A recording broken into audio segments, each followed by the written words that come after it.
Perhaps we would need each other. My colleague leaves and now he sits across the table from me.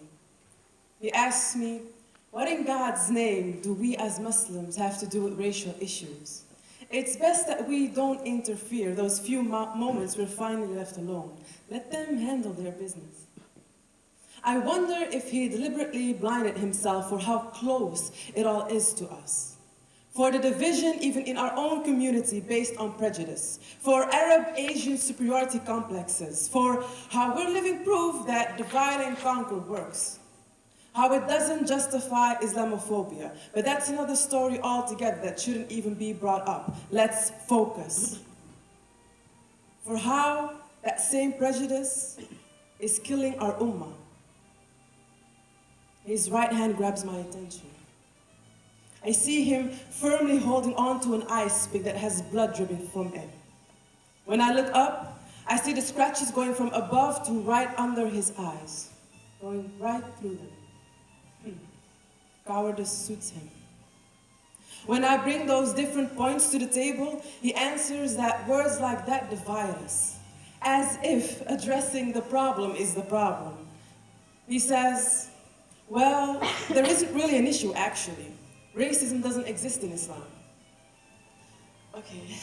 I look at him and realize that in about 46 seconds, he'll mention Bilal.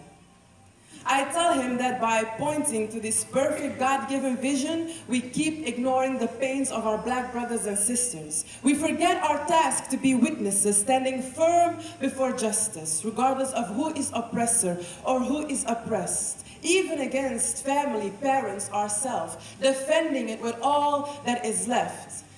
He says, but Bilal, I know Bilal. As if Bilal is the only black body we're connected to. As if hanging with the right religious crew is what makes blackness valuable. I know Bilal. Bilal is the black father providing for his kids, driving to work and getting nervous when cops pull him over.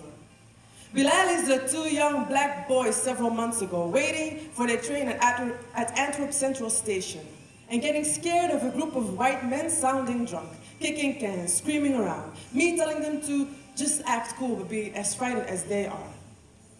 Bilal is the black woman that doesn't get accepted by her in-laws because even though she's Muslim, she's also black. He says, God forbid. Yeah, man, God forbid your nauseating ignorance. I tell him maybe he should read chapter Anissa, the women. He says, I always skip that part. I say, I can tell. I say the prejudice in our ummah is killing our people, our unborn children. He says, well, at least we're still breeding. Eric says, no man, we're not. Perhaps we would need each other.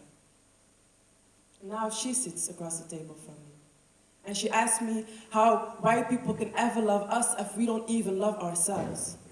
She doesn't hear that her question points to the open wound of conditioned inferiority. Why should our loving ourselves result to anything other than us loving ourselves? We are closer to each other's warmth than we realize. We just need to look harder, love harder, open our arms wider and longer. My sweet, lovely, loose mouth taught me, speak up. There are just hours between us across continents, overseas. Borders exist only in our heads and because we have accepted them while forgetting who draw the lines. Let's draw our ones here.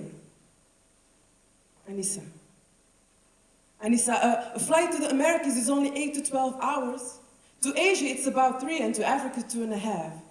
2.5. All you need is a plane ticket and courage. All I need is a plane ticket and courage. Meaning, the whole white world can tell us that we have nothing to do with each other. But I only need a trip of 11 hours to scream, Black Lives Matter and bury my brother. We have everything to do with each other. Don't let them fool us. He sits across the table from me and he asks me, does it always have to be about racism? Yes.